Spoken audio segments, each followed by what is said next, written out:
It's strawberry story time. Hello, little berries. Welcome back to Strawberry Story Time. Are you ready for a story? Well, today's story is called Wanda the Wandering Wand, and it's written by Joe Borda. Shall we go and see where this wand's wandering off to? Come on. The backyard. Sawyer lived in an ordinary house, on an ordinary street, with an ordinary backyard. One ordinary afternoon, he wandered out back to play with his dog Luna. "Fetch!" he yelled as he flung an acorn across his yard. He did not know it, but that acorn would turn Sawyer's afternoon into one not so ordinary. As he watched the acorn fly towards the edge of his backyard, something out of the ordinary caught Sawyer's eye. Sticking out of an old stump was a crooked green and black stick that glowed in a bright golden hue. Excited for something new to play with, Sawyer could not control his excitement. Reaching for the stick, he shouted, "Luna, want to play a new game?" The boy quickly pulled the stick from the stump, swung his arm and, poof, turned into a frog. "Ribbit!" the frog croaked. Luna ran towards the frog, confused as to where Sawyer could have disappeared. "That'll teach you to never throw any old thing you find hiding in a stump," said a small voice. With another poof, the boy was back. "Ribbit! Whoa! A talking stick!" said Sawyer. "This surely isn't any ordinary afternoon at all." "A talking stick? I'm no stick, young man. I'm a witch's wand, and Wanda is my name." "Wanda the Wand? Really?" said the boy with a giggle. "That's hilarious. Where are your batteries? You must be broken." Wanda didn't like being picked up, and she didn't like being made fun of, so she cast another spell. "Put me down, be gone with you, become a frog and your little dog too." She tried turning both the boy and his dog into frogs, but something went wrong. The boy smiled and introduced himself. "Nice to meet you, Wanda. My name is Sawyer, and this is Luna. I'm sorry for trying to throw you and for laughing at your name. Can I offer you some pizza and a lemonade back at my house?" Interesting, Wanda thought. Instead of casting her frog spell again, she'd made the boy extra super friendly instead. It seemed something was not right.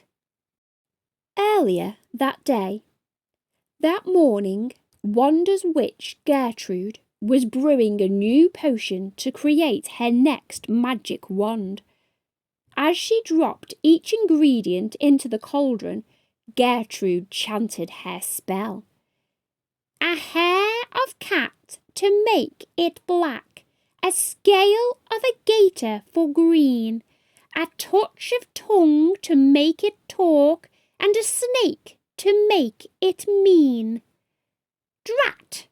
Gertrude shouted. "Every ingredient is here except this snake scale. I guess I need to go hunting."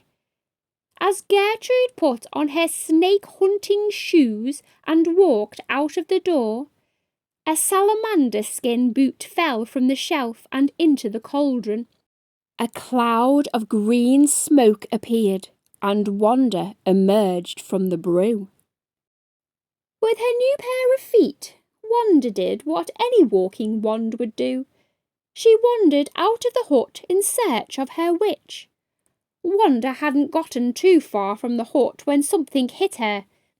"Ouch!" she exclaimed, as one of Sawyer's acorns hit her right on the head.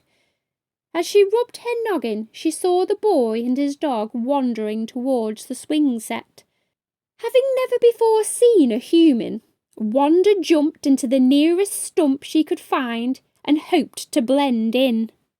Back in the backyard, after telling Sawyer about her missing witch, the newly friendly boy wanted to help.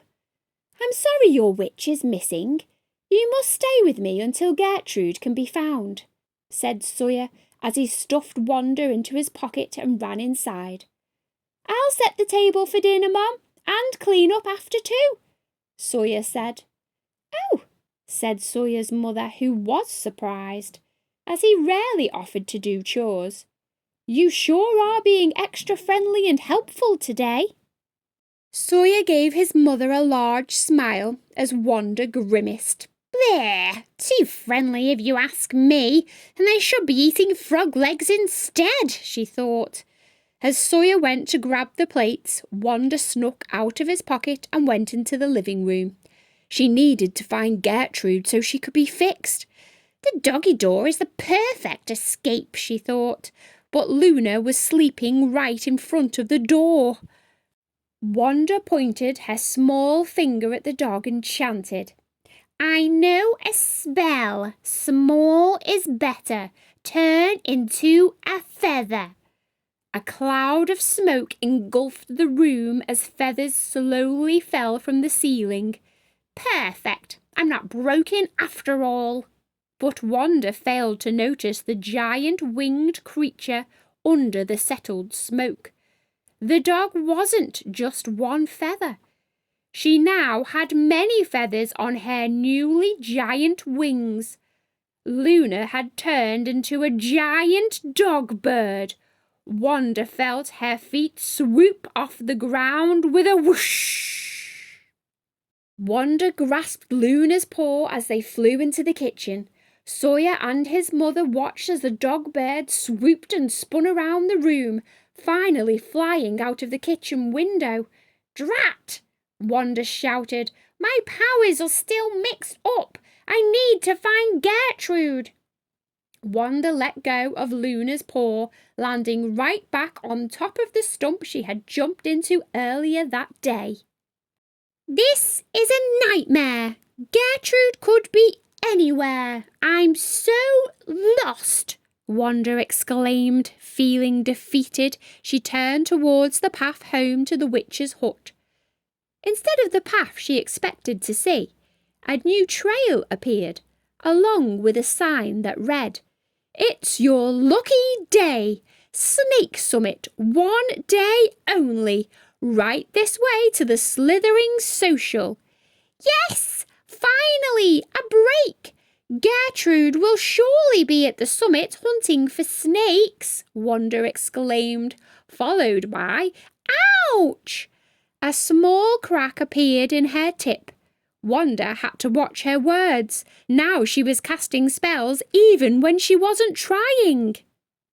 Wanda started down the trail, ready to find her witch, yet nervous her wandering magic would continue to get in the way. As she skipped towards the summit, she sang to herself, "Here I come, Gertrude, I'm on my way. Please don't let my magic keep ruining my day." The end. I hope you enjoyed that story, Wanda the Wandering Wand. I can't wait to see if she actually finds Gertrude, can you? Thanks for listening, guys. See you next time. Bye.